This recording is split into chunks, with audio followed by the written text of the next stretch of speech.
खबरों के निष्पक्ष विश्लेषण के लिए सब्सक्राइब करें Jantantra TV and press the bell icon. Never miss any update.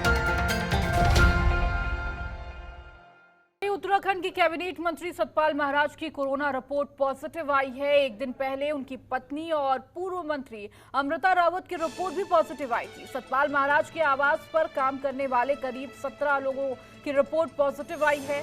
आपको बता दें, एक दिन पहले ही सतपाल महाराज कैबिनेट बैठक में शामिल हुए थे। सतपाल महाराज के कैबिनेट मीटिंग में शामिल होने के बाद मंत्रियों और उनके परिवार के लोगों को होम क्वारंटीन में भेज दिया गया है।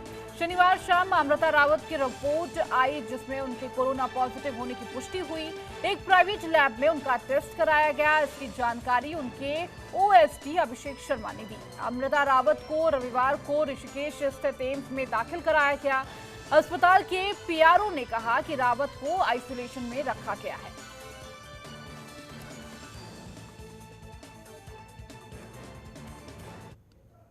और अधिक बातचीत करने के लिए हमारे साथ उत्तराखंड से सोनू सिंह जुड़ चुके हैं। सोनू, अगर कोरोना की बात की जाए तो लगातार अब उत्तराखंड की स्थिति बेहद चिंताजनक है, क्योंकि लगातार मामले सामने आ रहे हैं और ये मामला अब तो कैबिनेट जो मंत्री हैं वो सारे भी अब आइसोलेशन में चले गए हैं।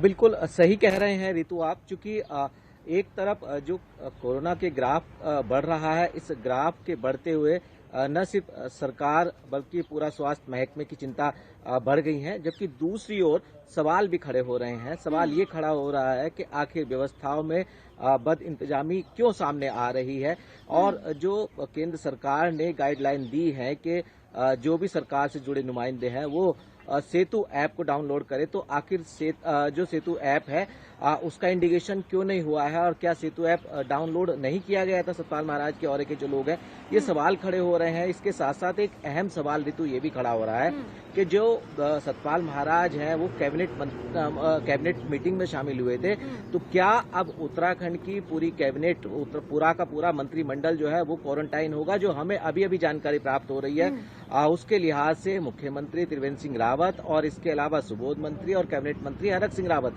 ये अपने को होम क्वारंटाइन कर रहे हैं। इसके अलावा मुख्य सचिव, अपर मुख्य सचिव और तमाम जो सरकार का मुख्य तौर पर कामकाज देखते हैं, अब ये सब के सब होम क्वारंटाइन होंगे और इनकी सैंपलिंग भी संभवतः ली जाएगी और निगेटिव रिपोर्ट आने के बाद ही इनको मूवमेंट की इजाजत दी जाएगी। तो कई सवाल खड़े हो रहे हैं। सवाल ये है कि आखिर ये जो चीजें सामने आई हैं, अब इसके बाद सरकार की रणनीति क्या होनी चाहिए और सरकार को आगे क्या कदम उठाने चाहिए, क्योंकि मामला बहुत ज्यादा गंभीर हो गया है और ऐसे में इस गंभीरता को देखते हुए सरकार को रणनीति में बदलाव करने की बहुत ही ज्यादा जरूरत है। जी रितु।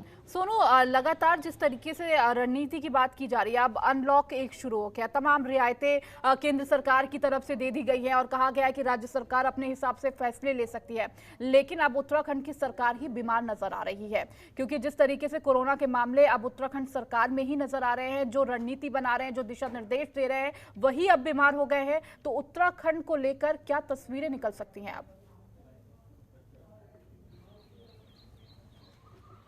देखिए, ये बहुत अहम सवाल है रितु उत्तराखंड के परिप्रेक्ष्य में, चूंकि एक तरफ सरकार और जो सरकारी तंत्र के जिम्मेदार अधिकारी हैं और नेतागण हैं, वो सबके सब कोरोना से निपटने की रणनीति बनाने की बात कर रहे हैं और युद्ध स्तर पर कोरोना की जंग से लड़ने की बात कर रहे हैं। लेकिन जब अब पूरी की पूरी सरकार ही बीमार हालात में नजर आ रही है, बीमार की स्थिति में खड़ी हुई नजर आ रही है, तो ऐसे में सवाल यही खड़ा हो रहा है कि आगे की व्यवस्थाएं कैसे दुरुस्त की जाएंगी। और आप जानते ही हैं, भले ही आज से अनलॉक शुरू हो गया है, बावजूद इसके उत्तराखंड के जो हालात है वो किसी से छिपे हुए नहीं है। यदि हम क्वारंटाइन सेंटर की बात करें तो आए दिन क्वारंटाइन सेंटरों से भी तरह तरह की खबरें आती रहती है और हमारे दर्शकों तक हम उन खबरों को पहुंचाते रहते हैं। चूंकि जिस तरह से क्वारंटाइन सेंटरों की स्थिति है और सरकार की रणनीति है, उससे नहीं लगता है कि हालात अभी सामान्य हो पाएंगे या हालात बहुत ज्यादा सुकून वाले हैं। ये चिंता किस तरह से खत्म हो पाएगी, यही एक अपने आप में एक सबसे बड़ा सवाल है। खबरों के निष्पक्ष विश्लेषण के लिए सब्सक्राइब करें Jantantra TV and press the bell icon. Never miss any update.